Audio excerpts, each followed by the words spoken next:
Alhamdulillahi Rabbil Alamin. Wassalatu wassalamu ala ashrafil anbiya'i wal mursalin wa ala alihi wa ashabihi wa man ihtada bihadihi ila yaumiddin. Subhanaka la ilma lana illa ma 'allamtana innaka antal alimul hakim. Allahumma inna nas'aluka ilman nafi'a wa rizqan tayyiba wa amalan mutaqabbala. Allahumma inna na'udzubika min ilmin la yanfa' wa min qalbin la yakhsha' wa min nafsin la tashba' wa min du'ain la yusma'. Allahumma salli wa sallim wa barik ala nabiyyinal karim Nabiina Muhammad sallallahu alaihi wasallam al-mab'uts rahmatan lil alamin wa hujjatallahi 'alal khalqi ajma'in sallallahu alaihi wa ala alihi wa man sara ala nahji ila yaumiddin. Bapak Ibu yang dirahmati oleh Allah, pagi ini dua ayat insyaallah yang kita akan kaji, yaitu ayat yang ke-68 dan ayat 69 dari surat Al-An'am. Mudah-mudahan nanti beberapa pelajaran berharga dapat kita ambil untuk kemudian menjadi panduan kita dalam menjalani kehidupan di dunia ini. Amin. Marilah kita baca terlebih dahulu. A'udzu billahi minasy syaithanir rajim. A'udzu billahi minasy syaithanir rajim. Wa idza ra'aital ladzina yakhuduna fi ayatina fa'rid 'anhum. Wa idza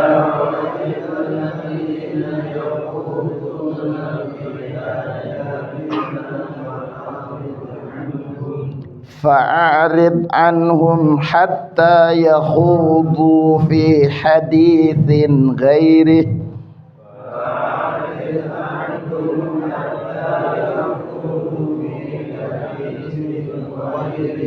wa imma yunsiyannaka syaitanu fala taq'ud ba'da dzikra ma'al qaumidz zalimin.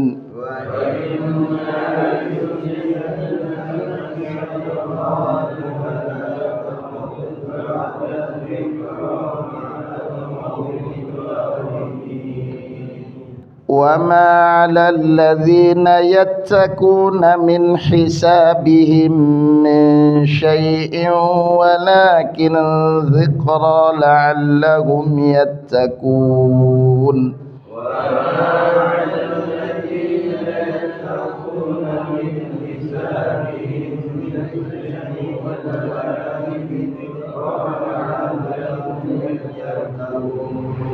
Kita baca lagi. Wa idza ra'aital ladzina yakhuduna fi ayatina fa'rid 'anhum hatta yahudu.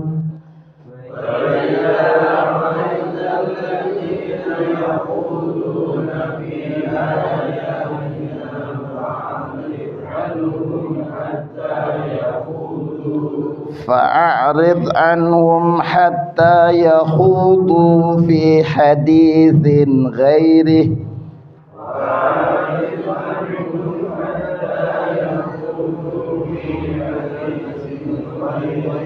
وإما ينسينك الشيطان فلا تقعد بعد الذكرى مع القوم الظالمين.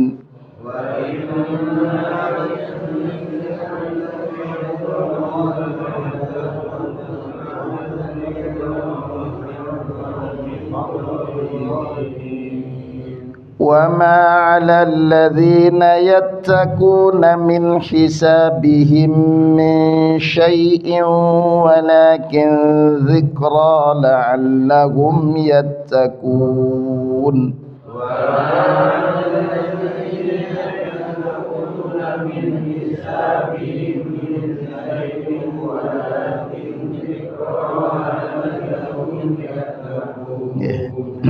Bapak Ibu sekalian, di ayat yang ke-68 para mufassirun mengatakan, qala muallif rahimahullahu taala, wa idza ra'aita ayyuhar rasulu al-musyrikina yatakallamuna fi ayatina bis-sukhriyati wal istihza'i fabta'id anhum hatta yadkhulu fi hadithi khalin minas sukhriyati wal istihza'i bi ayatina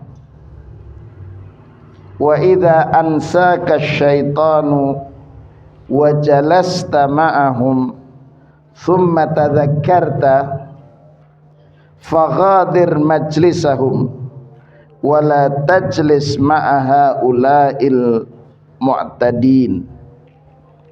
Di ayat yang ke-69, walaysa 'alal ladzina yattaquna bimtithali awamirihi wajtinabi nawahihi min hisabi haula'idz zalimina min syai' wa inna ma 'alaihim nabi itu dalam jenengan kula bersani karena punyaan saya ada yang kurang jelas. Oh, ayan hauhum nggih. Jadi wa inna ma alaihim ayyan hauhum amma yartakibunahu min munkar la'allahum yattaqunallaha fayamtathiluna awamirahu wa yajtanibuna nawahihi.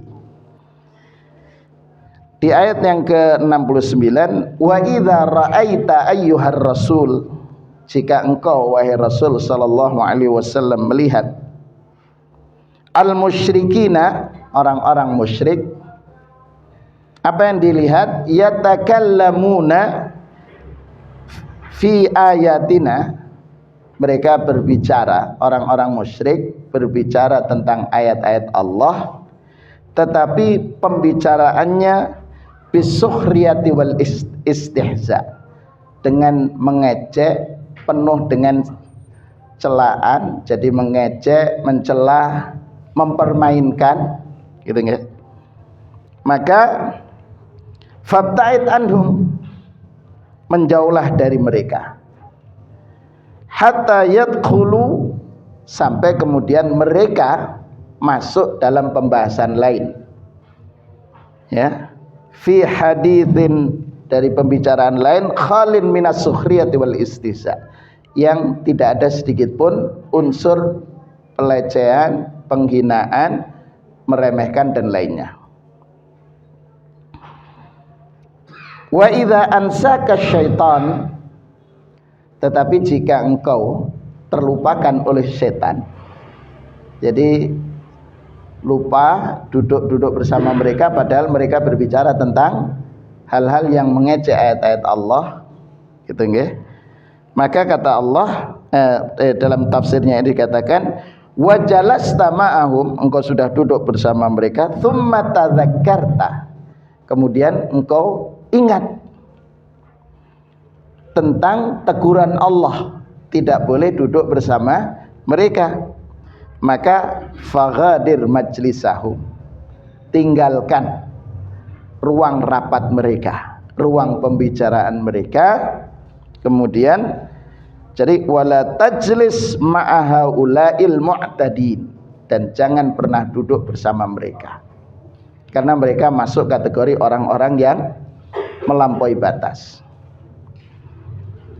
Di ayat yang ke-69, walaisa 'alal ladzina yattaqunallaha, bagi orang-orang yang bertakwa kepada Allah, bukti takwanya bimtithali awamirihi, menjalankan perintah-perintah Allah, wajtinabi nawahihi, dan meninggalkan larangan-larangan Allah, maka laisa alaihim hisabun, tidak ada kita tidak dimintai pertanggungjawaban atas mereka, alias mereka bertanggung jawab atas keburukan mereka sendiri. Wa innama alaihim, mestinya yang menjadi keharusan bagi mereka ayyanhauhum amma yartakibunahu. Hendak mereka mestinya menghentikan pembicaraan yang di situ ada unsur melecehkan, menghinakan atau mengejek terhadap ayat-ayat Allah Subhanahu wa taala. La'allahum yattaqunallah, mudah-mudahan dengan ditinggalkan mereka tidak dibersamai itu kemudian mereka menjadi orang yang bertakwa dengan menjalankan perintah Allah dan menjauhi larangannya. Bapak Ibu sekalian yang dirahmati oleh Allah, ayat yang ke-68 itu sekali lagi al-khitab, khitabnya ini dari Allah, gitu. Okay. Dari Allah. Kenapa? Karena Allah adalah asy-syari', yang membuat syariat, membuat aturan. Yang membuat aturan itu Allah. Nah, khitabnya Allah berupa firman. Okay. Ayat-ayatnya. Siapa al-mukhatabnya? Al-mukhatab adalah Rasul sallallahu alaihi wasallam. Yang dituju dengan firman ini Rasul, tetapi berlaku bagi ummatihi, berlaku bagi kita sebagai umatnya. Kenapa? Karena Allah menyatakan laqad kana lakum fi rasulillahi uswatun hasanah. Ini. Jadi kita. Kemudian di banyak ayat, di salah satunya dalam surat Al-Hasyr Allah menyatakan wa ma atakumur rasulu fakhudhu. Apa saja yang datang dari Rasul ambillah. Wa ma nahakum, apa saja yang dilarang oleh Rasul tahu, maka tinggalkan. Sudah, konsepnya ini perintah Rasul lakukan, larangan Rasul tinggalkan. Dan kalau kita cermati, larangannya lebih sedikit, gitu. Larangannya sedikit, perintahnya juga tidak banyak. Ayat-ayat ahkam itu kalau dihitung hanya 250-an ayat, Pak, berkenaan dengan hukum. Lainnya berbicara tentang masalah umat, cerita para generasi terdahulu. Yeah. Jadi khitabnya dari Allah ini ditujukan kepada Rasul berkenaan apa? Ya, al-mukhatab bihinya. Apa sesungguhnya yang menjadi titik fokus dari seruan Allah ini? Ternyata berkenaan dengan masalah al-majlis, adab majlis. Okay. Etika dalam menghadiri majlis. Majlis itu rapat, kemudian seminar. Cuman sekarang kan ada istilah, kalau seminar diistilahkan dengan nadwah. Nadwah itu seminar. Makanya orang musyrikin Mekah, mereka punya tempat untuk mereka seminar. Ya, Darun Nadwah.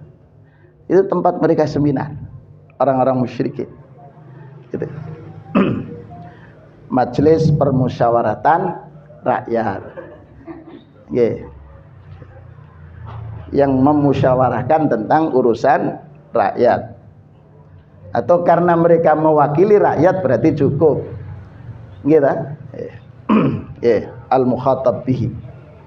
Apa etikanya? Kata Allah, wa idza ra'aita. Ini ditujukan pada Rasul, kalau engkau melihat, berarti ini dengan langsung. Gitu. Dengan kedua mata beliau melihat langsung. Artinya musyahadah, menyaksikan. Kalau melihat langsung itu diistilahkan dengan ain. Ya. Gitu. Ya kalau atau dalam bahasa kata ilmul yakin. Nggih.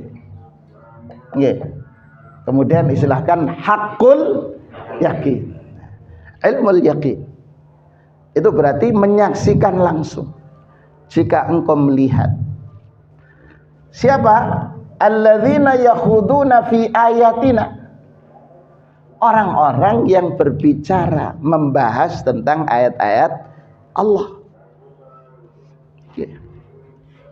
Tapi kata al-haud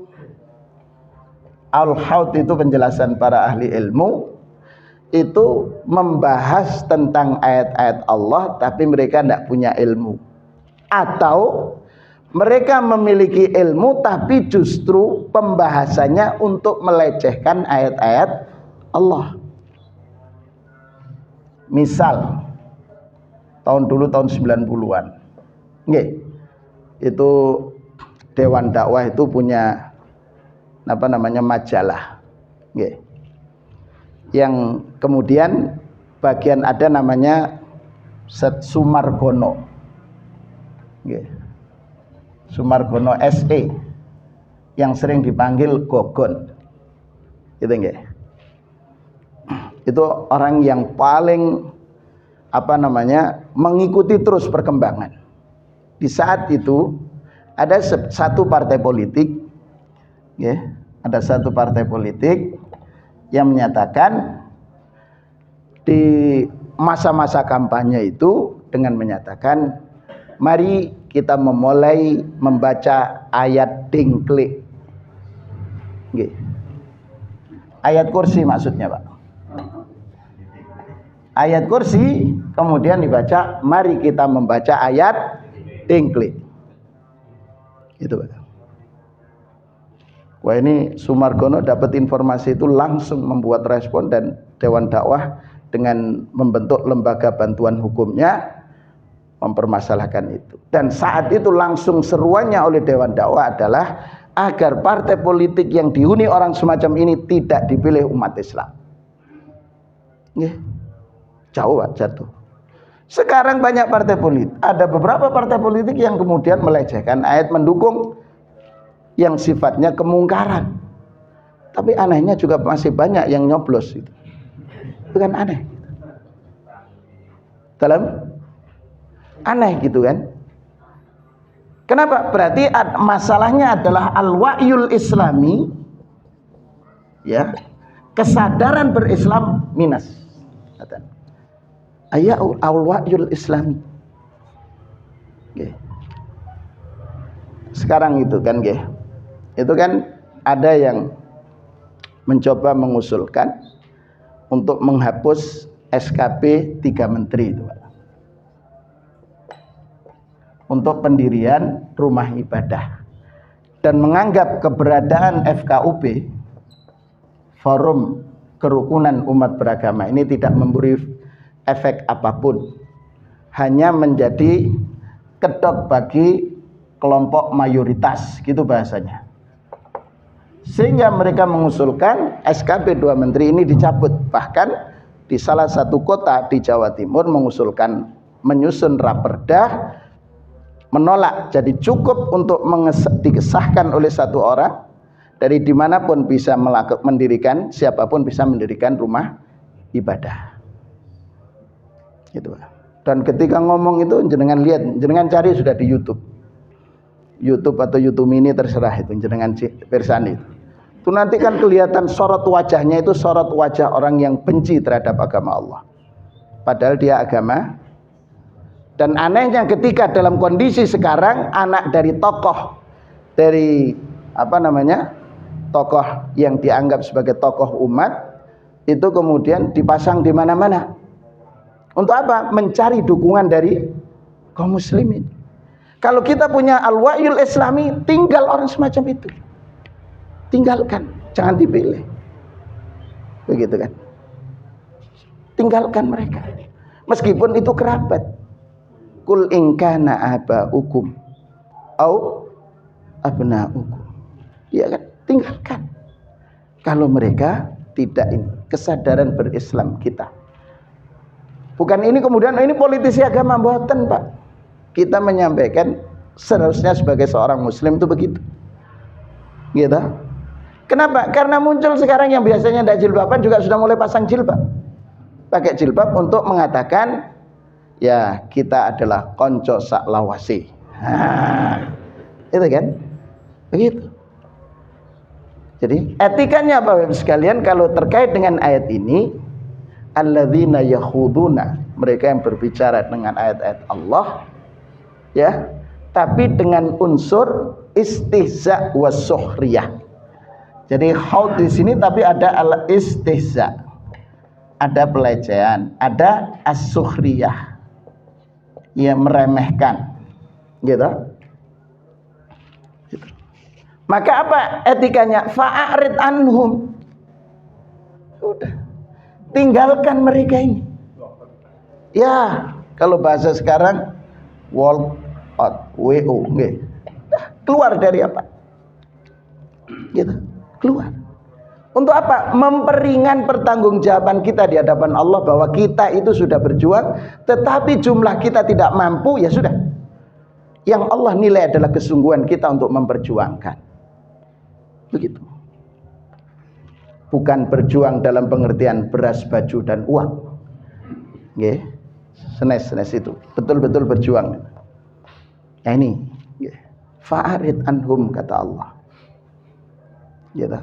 Dan sekarang coba ada yang mengatakan bahwa seperti masa orang Islam menyanyikan lagu-lagu orang Yahudi, kemudian ada tempat peribadatan Yahudinya, gitu.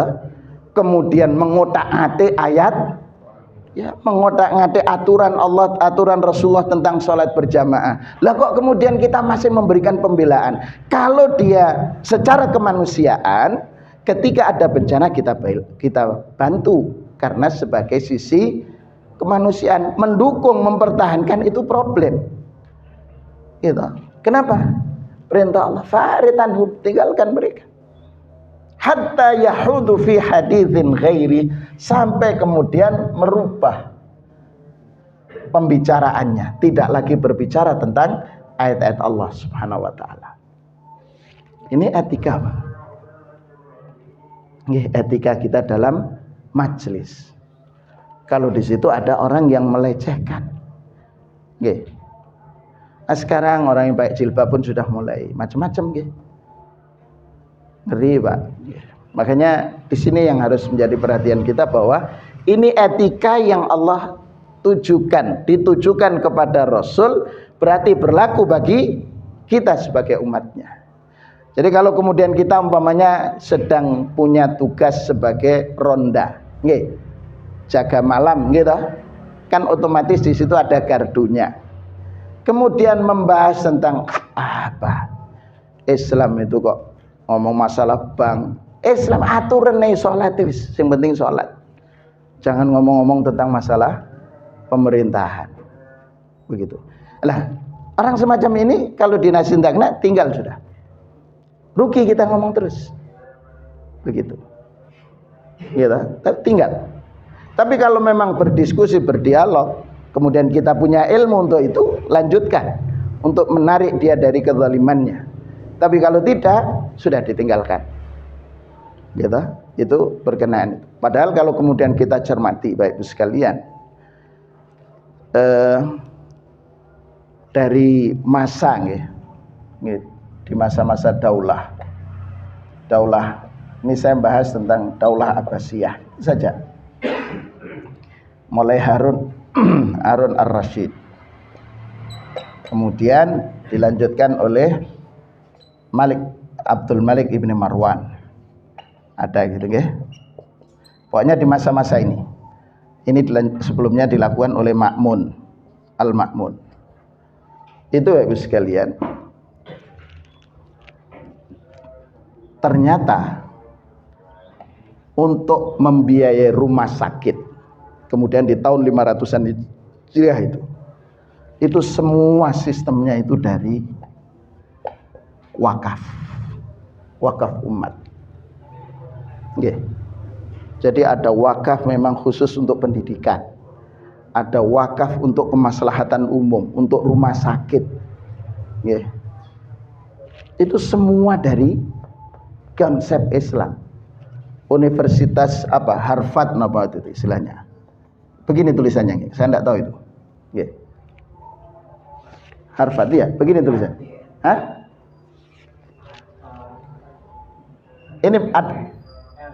Ini RT gini ya. Atau D. Ini Bapak sekalian, saya karena tidak pernah ke sana dan jarang baca, dengarkan saja. Itu ternyata kemudian ada pembiayaan untuk gratis kuliahnya, kemudian ada asramanya. Itu ternyata setelah mengambil konsep yang dilakukan oleh kaum muslimin di Andalusia. Andalus itu kan berarti Spanyol. Ya. Ini belajarnya dari madrasah namanya An-Nizamiyah. Gitu. Jadi mereka non muslim datang ke lembaga pendidikan Islam, mereka belajar Islam, belajar tentang sistem ekonomi dan lain sebagainya di masa kekuasaan Tatar Masyian. Gitu ya. Diberikan kesempatan, mereka dikasih makan dan lainnya. Itu dari ini disiapkan, memang ada wakaf untuk orang-orang itu yang dalam perjalanan. Biaya itu. Sekarang konsep itu diadopsi oleh dan sudah dilakukan oleh universitas ini. Konsep wakaf itu. Cuman dari istilah mereka itu endowment, istilah mereka. Ya, konsepnya itu. Umat Islam sekarang tidak ada. Sertifikat, numpuk sertifikat wakaf di beberapa masyarakat, di lembaga-lembaga pendidikan, termasuk di agama, gitu, organisasi masyarakat ada. Tapi ya sudah disewakan, gitu nggih. Wakafnya, sawahnya disewakan, hasilnya ya sedikit gitu. Tidak dikelola secara maksimal. Padahal kalau ini terkelola dengan baik, masya Allah, dana umat itu luar biasa. Gitu. Saya membaca di sejarahnya ini, madrasah Nizamiyah, satpamnya itu selama setahun gajinya itu sekian Pak, 50 dinar. Ini kalau gurunya itu 150 dinar. Satpam dan petugas kebersihan itu per bulan gajinya 50 dinar.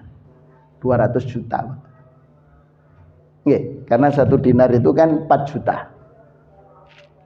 Gaji per bulan. Di sini ada. Boten. Gurunya yang mengelola mengajarkan pendidikan itu 150 dinar, berarti 600 juta per bulan. Ya. Itu di masa Nizamiyah dan sumbernya dari wakaf. Sudah. Kebetulan saya sedang mempelajari ini, ada kewajiban membaca buku-buku tentang wakaf. Saya coba itu, ternyata masya Allah luar biasa. Yang sebelumnya saya tidak banyak pengetahuan nih, ya, tapi luar biasa. Kita sekarang umat Islam lomba-lomba mendirikan sekolah unggulan. Tidak tahu apa yang diunggulkan. Biayanya mahal. Itu ada di di Jawa Tengah itu Pak. Pendaftarannya itu 120 juta Pak. Itu untuk pendaftaran. SPP per bulan 10 juta. Apa itu? Tempatnya memang tempat tidurnya, spring bednya itu ya empuk Pak. Satu kamar itu isinya hanya 6. Satu kamar 6 orang, 1 guru. Tapi komitmen di sini dengan SPP 10 juta per bulan, tamat 3 tahun dari lembaga SMP itu selesai 30 juz. Gitu. Kalau tidak selesai bisa kembali SPP-nya itu. Gitu. Jadi akhirnya yang bisa sekolah apakah anak yatim? Anak tukang kebersihan? Boten. Karena itu anaknya artis Irfan Hakim sekolah di sana. Karena bapaknya tidak siap untuk memberikan waktu khusus, sekolah di sana. Tapi kayak guru Kepala sekolah enggak mungkin, Pak. 10 bulan per bulan 10 juta. Gitu. Ini sana, betul, Pak. Tapi kalau mengacu kepada generasi terdahulu, semua orang hebat-hebat. Di Madrasah Nidhamiyah itu jumlah dosen, profesornya itu 52. Asisten profesornya itu 3 kali lipat. Gitu kan? Belum para musyrifnya itu. Itu sekelas itu. Dari mana? Di sini. Nah, karena itu sekarang bagaimana kalau pembicaraan kita itu lebih mengaruh ke membicarakan yang sifatnya bagaimana masa depan umat Islam untuk kembali ke dalam agama Allah ini. Yeah. Kita lanjutkan. Ya. Wa imma yunsiyannaka syaitan. Jenengan cermati, kalau kita dilupakan. Ini Rasulullah. Karena itu berarti lupa. Yeah. Itu dari mana sumbernya? Setan. Karena itu di dalam surat Al-Kahfi yang kita baca itu wa ma ansanihu illa syaitanu an adzkurah. Kan ditugaskan itu oleh Nabi, oleh Khidir, asistennya untuk yang bawa makan itu. Ternyata kemudian ikannya meloncat gitu, jatuh. Kan gitu. Padahal sudah digoreng. Berarti mungkin setengah mateng gitu. Nggih. Dalam gitu nggih. Jatuh. Akhirnya kembali. Kenapa kamu tidak ingatkan? Wa ma ansanihu illa syaitanu an adzkurah. Tidak ada yang menyebabkan lupa kecuali setan. Jadi kalau kita banyak lupa terhadap hafalan kita, jangan-jangan kita lebih didominasi oleh setan. Itu kan ada dari 2 kan nggih, minal jinnati, bisa dari jin, bisa dari manusia. Apa? Tagihan. Allahu Akbar. Ingat, belum bayar tagihan. Siapa yang melupakan? Akhirnya bacaan Quran dan bacaan doanya atau ini rakaat 2 atau 3 gitu. Siapa yang melupakan? Setan, tapi setannya dari jenis manusia. Gitu kan? Yeah. Wa imma yunsiyannaka syaitan, kalau kemudian Anda terlupakan oleh setan, padahal sudah kadung duduk bersama mereka, maka kata Allah, kalau kamu ingat ba'da dzikra, setelah kamu ingat bahwa tidak boleh duduk bersama mereka, fala taqud ma'al qaumidz zalimin. Kamu jangan terus duduk bersama orang-orang yang zalim. Jadi orang yang membahas, membaca atau membicarakan ayat Allah tapi dengan penuh kebencian, penghinaan, pelecehan dan lainnya, itu termasuk kaum yang zalim. Gitu kan? Fala takut, jangan duduk bersama mereka. Setelah ingat, gitu kan? Nah, kalau ndak ingat-ingat itu berarti didominasi oleh setan. Gitu. Ada yang kan mengatakan, wes saya tidak jilbaban dulu. Kenapa? Saya sih kayaknya belum layak jadi menggunakan pakai jilbab. Terus layaknya apa? Ya biasa. Pertanyaannya, lah itu yang membuat dia tidak layak terus siapa? Setan, hawa nafsu, gitu kan? Didominasi oleh itu. Tapi Bapak Ibu sekalian, Allah mengatakan wa ma 'alal ladzina yattaqun. Coba jenengan cermati. Tadi ayat ini dikhususkan untuk Rasul sesungguhnya, gitu lafadznya. Tapi di ayat berikutnya itu menggunakan alladzina yattaqun. Berarti memang Rasul dan kita sebagai umatnya. Ya. Dan bagi orang-orang yang bertakwa kepada Allah, takwa itu berarti kan ada 2 standarnya. Imtithalul awamir, melaksanakan perintah. Kemudian yang kedua, ijtinabun nawahi, menjauhi larangan. Jadi orang bertakwa itu perintahnya sholat 5 waktu. Kalau mengatakan dia wali tapi tidak sholat 5 waktu, itu berarti Wali-walian. Tidak wali sesungguhnya, karena Allah menyatakan ala inna auliya Allahi humul muttaqun. Terus ada dianggap wali oleh masyarakat, misalnya ini misal nggih, tetapi di situ kemudian masih minum khamar gitu. Katanya kalau wali, ada yang mengatakan kalau dulu tahun 90-an lah ya, itu wali katanya, dianggap wali ketika minum ya yang di situ kandungan khamarnya ada, mengatakan seperti air putih karena sudah pada posisi ma'rifah, al-arif billah. Ternyata setelah diperiksa itu rusak semua itu. Pakai melakukan apa itu? Cek apa istilahnya kalau dunia medis itu, dokter? Dalam check up, tapi yang terlihat ronsen, itu ternyata sudah rusak.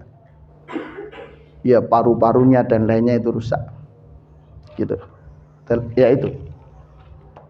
Tapi katanya ketika megang enggak apa-apa. Karena kalau beliau yang megang semua menjadi kayak air putih, padahal didampingi oleh wanita-wanita yang ya setengah meter jadi pakaiannya. Mereka itu duduk itu dan hobinya di situ.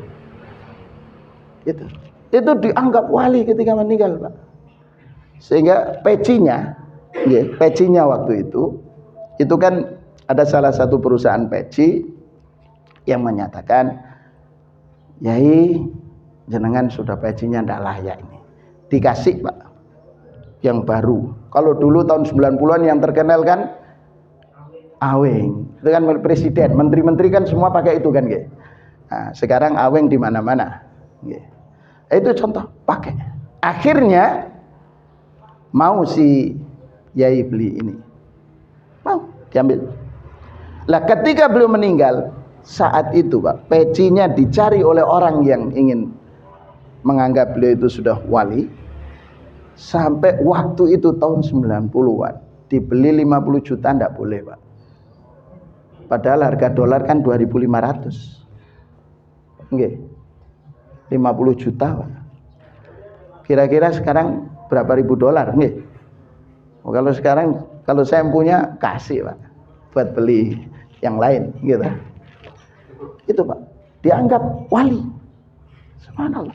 Tapi hidupnya begitu. Nggih. Kenapa? Karena mereka memahami kalau sudah derajat wali ini. Lah saya pertanyaan, Abu Bakar, Umar ini wali napa mboten? Nggih kan? Padahal Abu Bakar, Umar juga tidak pernah seperti itu. Bahkan Umar ketika khalifah, ada orang minum khamr dicambuk. Gitu kan? Sahabat itu ketika turun ayat larangan khamr, kemudian fantahu, tinggalkanlah, semua dibuang langsung. Padahal generasi sahabat adalah generasi yang terbaik. Makanya itu.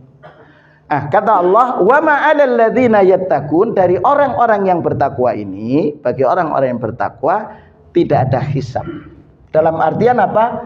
Tidak mempertanggungjawabkan perbuatan orang-orang yang melakukan atau mengolok-olok ayat Allah.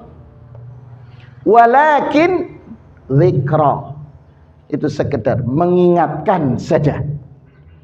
Untuk apa? Kita mengingatkan la'allahum jadi semangat kita mengingatkan dengan bahasa kita, dengan cara kita, untuk menjadi, mudah-mudahan dengan begitu menjadi orang-orang yang bertakwa. Nonton Pak, nggih. Ternyata sudah hampir jam 6. Karena memang subuhnya jam 4.21, nggih. Terus antara azan dan qomat 15 menit. Gitu. Sudah berapa itu? Sudah 36. Nggih. Salatnya 6 menit sudah habis. Oke, tapi tidak apa-apa, insyaallah pekan depan atau yang bulan depan kan semakin berkurang kan, nggih. Waktu kita insyaallah semakin panjang insyaallah. Mudah-mudahan apa yang kita kaji pada kesempatan berbahagia ini Allah catat sebagai amal kebaikan kita, sehingga kita termasuk orang-orang yang mensyukuri Allah dengan mendayagunakan nikmat Allah dalam kebaikan, sehingga kehadiran kita dalam majelis ini mudah-mudahan pun juga dijadikan Allah sebagai sarana Allah untuk mengampuni dosa-dosa kita, dengan harapan kita nanti menghadap Allah tanpa membawa catatan keburukan sedikit pun, sehingga kita termasuk orang-orang yang mendapatkan surganya, mendapatkan naungan dari Allah Subhanahu wa taala kala tidak ada naungan pada hari kiamat kecuali naungan Allah. Mudah-mudahan dengan kita hadir dalam majelis ilmu dari rumah sampai nanti kembali, Allah tetap memberikan ampunan untuk kita. Dengan sebab ampunan mudah-mudahan Allah senantiasa menganugerahkan pada kita keistiqomahan dalam ketaatan, keistiqomahan dalam kebenaran, dan mudah-mudahan dengan keistiqomahan ini Allah mengantarkan kita menjadi orang-orang yang husnul khatimah, putra-putri yang Allah anugerahkan, rezeki yang harta yang Allah titipkan pada kita. Mudah-mudahan putra-putri kita menjadi putra-putri yang saleh dan salihat, cucu yang Allah berikan pun juga dijadikan oleh Allah menjadi cucu yang saleh dan salihat. Rezeki harta yang Allah titipkan mudah-mudahan menjadi harta yang membawa keberkahan dalam rumah tangga kita. Rumah tangga kita dijadikan oleh Allah rumah tangga yang sakinah, mawaddah warahmah. Allah jauhkan kita dari segala macam mara bahaya, dan Allah